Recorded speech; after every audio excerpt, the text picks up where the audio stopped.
अभी हम बायोलॉजी की स्टडी नहीं कर रहे हैं, अभी मैं सिर्फ मुझे इतना बताना था कि लिटमस पेपर लाइकन से बना हुआ है। एनीवे, हम स्टडी करने जा रहे हैं केमिस्ट्री की, बेसिकली एसिड और बेस की और सॉल्ट की।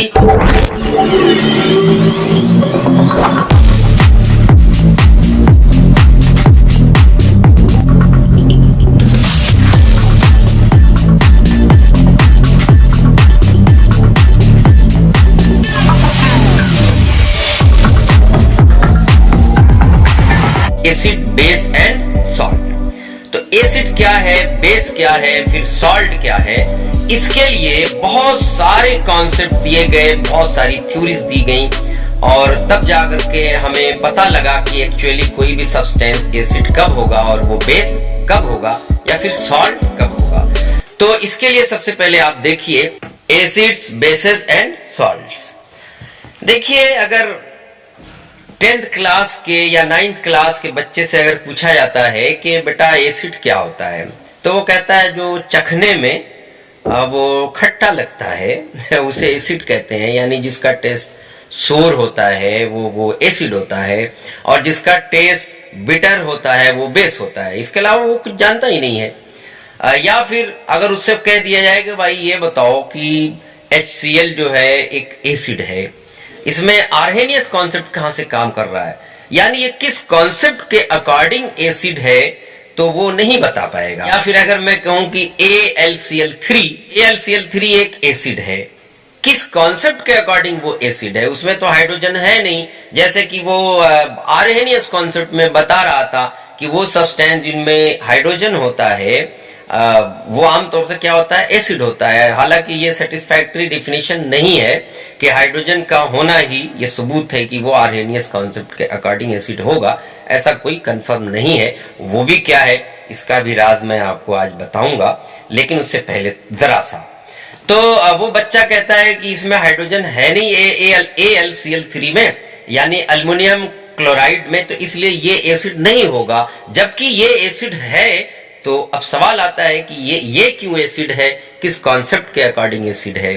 तो इसी तरह से बेस की बात आती है, तो बेस में आमतौर से कहा जाता है कि उसका टेस्ट बिटर होता है, तो वो बेस होगा। लेकिन अगर आर्हेनियस के अकॉर्डिंग देखा जाए कि वो कोई सब्सटेंस जो हाइड्रोक्सिल आयन देता है या जिसमें हाइड्रोक्सिल आयन होता है वाटर में जो देता है, मतलब एक्वस सॉल्यूशन में, तो वो बेस होता है। अब मैं कहूं कि NH3 भी एक बेस है, उसमें तो हाइड्रोक्सिल आयन है नहीं, तो फिर वो कैसे बेस हुआ, तो बच्चा फंस जाता है। तो आज मैं आपको एक एक चीज क्लियर कराऊंगा कि अगर कोई सब्सटेंस एसिड है तो वो क्यों है, और अगर बेस है तो वो क्यों है।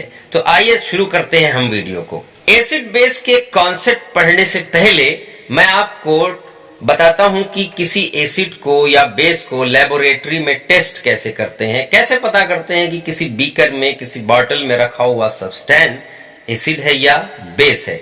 तो इसके लिए test of acids and bases, test of acids and bases, ये बेसिकली एक प्रैक्टिकल है जो आप एनालिटिकल केमिस्ट्री का पार्ट है। एनालिटिकल केमिस्ट्री वो केमिस्ट्री जिसमें हम करके देखते हैं, प्रैक्टिकल करके देखते हैं कि एक्चुअली व्हाट हैपेंस।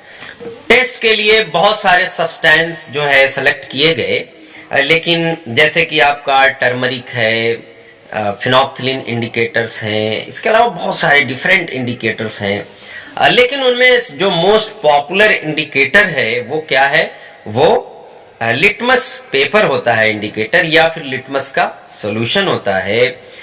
या फिर अगर हम ये भी पता करना चाहें कि कोई एसिड कितना स्ट्रांग है या बेस कोई कितना वीक है, तो इसके लिए हम पीएच पेपर भी इस्तेमाल करते हैं।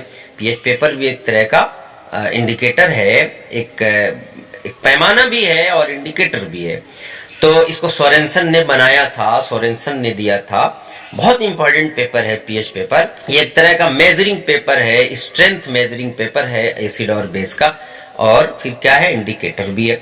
लेकिन जो मोस्ट पॉपुलर और मोस्ट इजी जो इंडिकेटर है जिससे हम फौरन पता कर लेते हैं कि वो एसिड है या बेस है, वो क्या है, लिटमस पेपर है। ये किस सब्सटेंस का मिलकर बना है, बच्चों से जब पूछा जाता है कि लिटमस पेपर किस सब्सटेंस का मिलकर बना है बेटा, तो वो कहता है कि बस वो जो आम पेपर होता है उसी तरह का होता है। बेसिकली ये जो पेपर है वो लाइकन का बना हुआ है। लाइकन, लाइकन क्या चीज है? अब lichen, lichen is the connecting link between algae and fungi. ये भी एक तरह का ऑर्गेनिज्म है। जिस तरह से हम ऑर्गेनिज्म है, क्रिएचर है, उसी तरह से लाइकन भी एक तरह का ऑर्गेनिज्म है भाई। लेकिन सवाल ये है कि इसमें दो चीजें मिली हुई हैं, अलगी और फंजाई दोनों मिले हुए। ये it is the connecting link, ये दोनों के बीच की कड़ी है, अलगी और फंजाई के बीच की कड़ी है, जिसे हम लाइकन कहते हैं। तो अभी हम बायोलॉजी की स्टडी नहीं कर रहे हैं। अभी मैं सिर्फ मुझे इतना बताना था कि लिटमस पेपर लाइकन से बना हुआ है।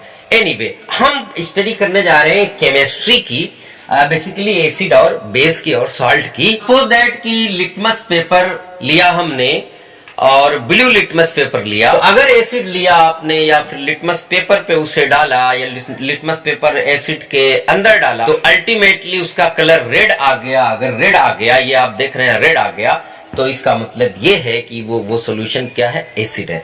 अगर मैं यहाँ पे एसिड हटाकर, एसिड डिलीट करके अगर बस एक सब्सटेंस लिख दूं, सब्सटेंस का सॉल्यूशन, तो और अच्छा रहेगा। क्योंकि एसिड लिखा है तो आपको तो पता लग गया कि एसिड है, तो आपको तो पहले से पता रहेगा कि एसिड है। लेकिन अगर आपको पता नहीं है, जो बीकर में दिया गया है जो सब्सटेंस, अननोन सब्सटेंस है, जो पता नहीं है आपको, उसको आप लिटमस पेपर पे डालेंगे, उसका कुछ ड्रॉप डालेंगे या फिर उसको उसके सॉल्यूशन में डालेंगे, तो उसका सॉल्यूशन रेड हो जाएगा। मतलब एसिड का सॉल्यूशन, फिर एसिड बोल दिया मैंने, एसिड बोलना नहीं था। मान लीजिए कि वो सब्सटेंस है, कोई भी सब्सटेंस है, उसमें लिटमस पेपर आपने डाल दिया, तो उसका कलर कैसा हुआ? रेड हो गया। तो इसका मतलब ये है कि वो जो सब्सटेंस है वो क्या है? एसिड है वो। इसी तरह से अगर आपने कोई दूसरा सब्सटेंस लिया, दूसरा सब्सटेंस, और प्लस इसमें आपने लिटमस डाल दिया, लिटमस, और वो कैसा लिटमस? रेड डाल दिया, और इसका कलर मान लीजिए बदल कर कैसा हो गया? ब्लू हो गया। तो इसका मतलब ये है कि वो सब्सटेंस क्या हो गया? बेस हो गया, और ये क्या हुआ? एसिड हो गया। तो इस तरह से आपने टेस्ट कर लिया, बहुत ही आसानी से टेस्ट कर लिया कि कौन एसिड है और कौन बेस है। एक क्वेश्चन मैं पूछता हूं आपसे। सपोज दैट कि मैं यहां से ब्लू हटा करके, इसी में चलो, अगर मैंने ब्लू हटा के यहाँ पर रेड कर दिया और फिर सब्सटेंस यहाँ पे लिया और यहाँ से एसिड हटा दीजिए, पता नहीं आपको कि ये है क्या एक्चुअली, और फिर उसका कलर फिर भी रेड आ रहा, यानी रेड था तो रेड आया, यानी कलर में कोई चेंज नहीं हुआ, तो इसका मतलब क्या होगा? इसका मतलब भी क्या होगा? कि एसिड होगा। क्योंकि सपोज दैट कि अगर ये बेस होता तो रेड लिटमस को किसमें कन्वर्ट कर देता? ब्लू में कर देता, इसलिए ये बेस नहीं हुआ, क्या हुआ? एसिड हुआ। इसी तरह से एक क्वेश्चन यहाँ पूछेगा, अगर ये हटा दे और यहाँ पे रेड की जगह ब्लू कर दे, ब्लू कर दे, इस तरह से ब्लू, और फिर भी ब्लू रहे, तो इसका मतलब क्या होगा? देखिए सब्सटेंस है और लिटमस ब्लू है और चेंज नहीं हुआ, तो इसका मतलब क्या हुआ? अगर ये एसिड होता तो ब्लू को रेड में कर देता, लेकिन चूंकि एसिड नहीं है इसलिए ऐसा हुआ नहीं, तो इसका मतलब ये है कि ये बेस है।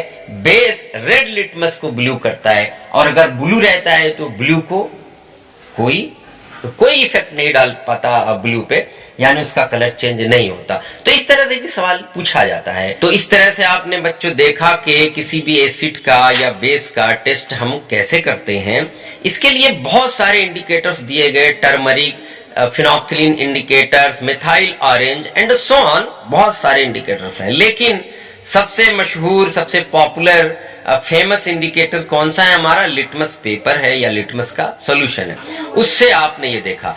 अब हम आते हैं एसिड, बेस और सॉल्ट की तरफ। एसिड बेस का कॉन्सेप्ट क्या है? किस सब्सटेंस को हम एसिड कहें और किसे हम बेस कहें? किस सब्सटेंस को हम एसिड नहीं कह सकते और किस सब्सटेंस को हम बेस नहीं कह सकते? इन सारी बातों की जो स्टडी की जाती है वो डिफरेंट कॉन्सेप्ट्स के अकॉर्डिंग की जाती है, डिफरेंट कॉन्सेप्ट्स के हवाले से की जाती है। तो देखिए, मैं सबसे पहला जो कॉन्सेप्ट दिया गया एसिड बेस को डिफाइन करने के लिए, वो दिया गया test concept, TASTE, test. Test का मतलब होता है जायका, हिंदी में कहते हैं स्वाद, तो टेस्ट कॉन्सेप्ट। तो पहला दिया गया आपका टेस्ट कॉन्सेप्ट। और दूसरा फिर दिया गया आपका आरहेनियस कॉन्सेप्ट, आरहेनियस कॉन्सेप्ट, और थर्ड दिया गया आपका ब्रॉन्स्टेड लोवरी कॉन्सेप्ट, ब्रॉन्स्टेड लोवरी कॉन्सेप्ट। और इसी तरह से फिर आपका फोर्थ दिया गया लुईस एसिड बेस कॉन्सेप्ट। यानी आपके 4 कॉन्सेप्ट एसिड और बेस को डिफाइन करने के लिए दिए गए, और जब तक आप इन चारों कॉन्सेप्ट को अच्छे से नहीं पढ़ोगे, अच्छे से नहीं समझोगे, तो आप हर सब्सटेंस के बारे में ये नहीं बता पाओगे कि वो एसिड है या बेस है। तो देखिए, पहला हम टेस्ट कॉन्सेप्ट की तरफ बढ़ते हैं।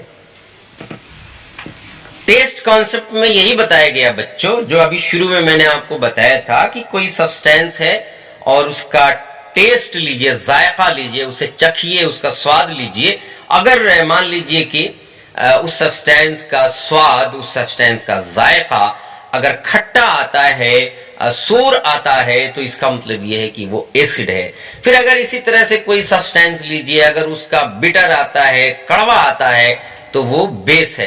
तो आप खुद बताइए कि क्या ये जो कॉन्सेप्ट है ये सक्सेसफुल कॉन्सेप्ट कहा जा सकता है? क्योंकि एसिड्स और बेसिस जो होते हैं बहुत ही रिस्की होते हैं, बहुत ही पॉइजनस भी होते हैं, बहुत डेंजरस होते हैं। तो क्या हम सारे सब्सटेंस को चख के बताएंगे कि ये एसिड है या बेस है? हमारी जबान खराब हो जाएगी, हमारा मुंह जल जाएगा, हमारी डेथ भी हो सकती है ऐसे काम में। तो इसलिए ये जो कॉन्सेप्ट था ये अच्छा नहीं था, ये फौरन फ्लॉप किया गया, इसे फौरन रिजेक्ट किया गया, और एक दूसरा कॉन्सेप्ट दिया गया एसिड और बेस को डिफाइन करने के लिए, जिसको हम कहते हैं Arrhenius concept. Arrhenius concept, Arrhenius concept में ये बताया गया कि वो सब्सटेंस जो एक्वस सॉल्यूशन में हाइड्रोजन आयन या प्रोटॉन देते हैं उन्हें हम एसिड कहते हैं, और वो सब्सटेंस जो एक्वस सॉल्यूशन में हाइड्रोक्सिल आयन प्रोवाइड करते हैं, हाइड्रोक्सिल आयन देते हैं, उन्हें हम बेस कहते हैं। क्या सारे के सारे सब्सटेंस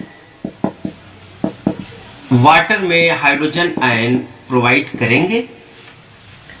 तो इसका आंसर आता है कि नहीं करेंगे। किसी भी सब्सटेंस में हाइड्रोजन अगर है तो क्या वो हाइड्रोजन आयन बनकर रिलीज होगा या नहीं होगा? तो इसका आंसर भी एक डिटेल स्टडी की तरफ हमें दावत देता है कि उसकी एक अलग से स्टडी की जाए, एक वीडियो बनाया जाए। यहाँ पर पॉसिबल नहीं है। यहाँ पे बस इतना ही जानिए कि सारे के सारे सब्सटेंस हाइड्रोजन आयन नहीं देते, कि मेथेन में हाइड्रोजन है लेकिन ये हाइड्रोजन आयन नहीं देगा एक्वस सॉल्यूशन में। अब मैं एक दूसरा सब्सटेंस लिखता हूं, जैसे HCl मैंने लिखा और इसको वाटर में डिसॉल्व किया, तो ये हाइड्रोजन आयन दे रहा है, और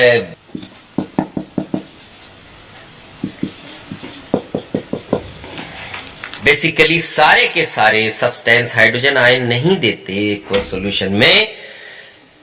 जो देते हैं वही एसिड कहलाते हैं, जो नहीं देते हैं उसे हम एसिड नहीं कह सकते। अब कौन सा सब्सटेंस हाइड्रोजन आयन देगा और कौन सा सब्सटेंस हाइड्रोजन आयन नहीं देगा एक्वस सॉल्यूशन में, वो मैं एक अलग वीडियो में बताऊंगा, वो एक अलग स्टडी है।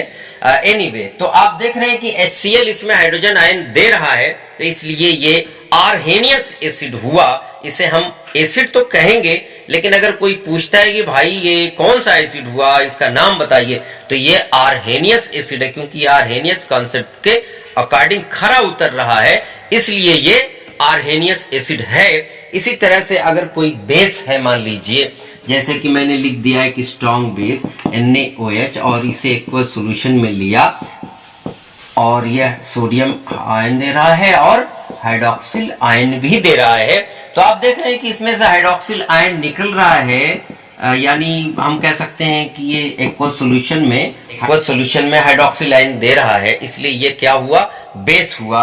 अगर हम HNO3 लिख करके देखते हैं, HNO3H2O, और ये आप देख रहे हैं कि ये हाइड्रोजन आयन प्रोवाइड कर रहा है, तो ये भी क्या हुआ, एसिड हुआ। ये एसिड हुआ, ये बेस हुआ, क्योंकि हाइड्रोक्सिल आयन दे रहा है, ये भी बेस हुआ, और ये क्या हुआ आपका, ये एसिड हुआ। ये कुछ भी नहीं हुआ, ना तो एसिड हुआ ना बेस हुआ, अकॉर्डिंग टू दिस कॉन्सेप्ट। तो अब आप देख रहे हैं कि वो सारे के सारे सब्सटेंस जो एक्वस सॉल्यूशन में हाइड्रोजन आयन देते हैं वो एसिड कहलाते हैं, और जो नहीं देते वो नहीं कहलाते, और जो हाइड्रोक्सिल आयन देते हैं वो बेस कहलाते हैं। एक चीज और कि ये जो हाइड्रोजन आयन आप देख रहे हैं, हाइड्रोजन आयन, इसी को प्रोटॉन भी कहा गया। प्रोटॉन की मास के बराबर इसकी मास आई, तो इसलिए इसको हम प्रोटॉन भी कहते हैं। तो लेकिन फिर अब जाहिर है कि ये कॉन्सेप्ट जब फेल हुआ होगा, जब लिमिट कर गया होगा, जब भी कोई दूसरा कॉन्सेप्ट आया होगा, जैसा कि आपने पढ़ा कि इसके बाद ब्राउनस्टेड लोवरी कॉन्सेप्ट आया, फिर लुईस एसिड बेस कॉन्सेप्ट आया। तो ब्राउनस्टेड कॉन्सेप्ट और लुईस एसिड कॉन्सेप्ट ये हम बाद में पढ़ेंगे। हाँ, लेकिन ये जरूर बताऊंगा कि आखिर आर्हेनियस कॉन्सेप्ट फेल क्यों हुआ। जैसे AlCl3, BF3, इन सबको एसिड कहा गया, लेकिन आर्हेनियस एसिड नहीं कहा गया, इन्हें लुईस एसिड कहा गया। तो इसका मतलब यह है कि जो आर्हेनियस कॉन्सेप्ट है उसके अकॉर्डिंग सारे के सारे सब्सटेंस एसिड नहीं है, जबकि बहुत सारे सब्सटेंस एसिडिक थे, उनका नेचर एसिडिक था, लेकिन वो आर्हेनियस कॉन्सेप्ट में खरे नहीं उतर रहे थे, इसलिए आर्हेनियस कॉन्सेप्ट फेल हो गया। इसी तरह से बहुत सारे सब्सटेंस, आप इन सारे सब्सटेंस को अब देखिए, आप देख रहे हैं कि इनमें कहीं से भी हाइड्रोक्सिल ग्रुप दिखाई नहीं दे रहा है, कोई भी हाइड्रोक्सिल ग्रुप नहीं दिखाई दे रहा है, लेकिन फिर भी इन्हें बेस कहा गया। तो किस बेसिस पर कहा गया, ये बेस क्यों है, ये बेसिक क्यों है? तो इसका मतलब यह है कि ये आर्हेनियस बेस तो नहीं है, तो आर्हेनियस के अकॉर्डिंग ये बेस नहीं हुए।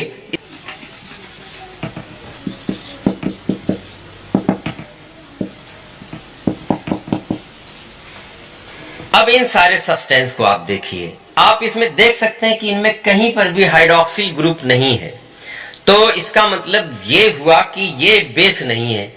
But according to which concept, Arrhenius concept के अकॉर्डिंग तो ये बेस नहीं हुए, लेकिन एक्चुअली ये बेस हैं, रियली ये बेस हैं। देखा गया कि इनका नेचर बेसिक था, लेकिन फिर आर्हेनियस कॉन्सेप्ट इनको डिफाइन क्यों नहीं कर पा रहा है? क्योंकि आर्हेनियस कॉन्सेप्ट के अकॉर्डिंग तो जब कोई भी सब्सटेंस सॉल्यूशन में, एक्वस सॉल्यूशन में हाइड्रोक्सिल आयन देगा जब ही होगा, लेकिन आप यहाँ देख रहे हैं कि ये सारे सब्सटेंस जो है, ऐसा लगता नहीं है कि ये एक्वस सॉल्यूशन में हाइड्रोक्सिल आयन देंगे। तो इसके अकॉर्डिंग फिर बहुत सारे ऐसे सब्सटेंस फिर आए, ये तो मैंने अभी कम लिखे हुए हैं। ये सब्सटेंस तो ऐसे लगते हैं कि इनके पास हाइड्रोक्सिल ग्रुप नहीं है, देखने से लगता है कि हाइड्रोक्सिल ग्रुप नहीं है, तो ये आर्हेनियस बेस नहीं हो सकते, यानी ये या फिर ये बेस नहीं हो सकते। तो आर्हेनियस कॉन्सेप्ट जो है कहीं न कहीं से ये बताने में असमर्थ है, ये नहीं बता पा रहा है कि ये जो NO2 है ये एसिड कैसे हुआ, और ये जो CN है ये बेसिक नेचर इसका कैसे हुआ, क्योंकि इसमें कहीं से कोई हाइड्रोक्सिल ग्रुप वगैरह दिखाई नहीं दे रहा है, तो इसलिए ये आर्हेनियस बेस नहीं हुआ, ये कोई और बेस हो सकता है बेस, ये बेस ही है, ये भी बेस है, ये भी बेस है, ये भी बेस है, ये सारे के सारे क्या है, बेस है। और ये क्या है, ये एसिड है, जबकि इसमें कहीं से कोई हाइड्रोजन आयन नहीं दिख रहा है। देखिए आप, इसमें कोई हाइड्रोजन आयन नहीं दिख रहा है, लेकिन फिर भी ये एसिड है, तो क्यों है? तो कहीं न कहीं से आर्हेनियस कॉन्सेप्ट जो है यहाँ पर लिमिट कर रहा है, सारे सब्सटेंस को नहीं डिफाइन कर पा रहा है कि ये एसिड है या बेस है। तो इसलिए दूसरे कॉन्सेप्ट की आवश्यकता पड़ी, दूसरे कॉन्सेप्ट की जरूरत पड़ी, और दूसरा कॉन्सेप्ट फिर वजूद में आया। जैसे कि इसके बाद क्या है, ब्राउनस्टेड लोवरी कॉन्सेप्ट आया, फिर लुईस एसिड बेस कॉन्सेप्ट आया। लेकिन ये दोनों डिटेल में तफसील से हम बाद में पढ़ेंगे। आज के लिए बस आर्हेनियस कॉन्सेप्ट तक छोड़ दीजिए, और इसी के साथ फिर अख्तर सर को दीजिए इजाजत। हम फिर मिलेंगे, तब तक के लिए आप इन सब चीजों को ध्यान से जरा पढ़ते रहिए, तैयारी करते रहिए। ओके, बहुत बहुत शुक्रिया।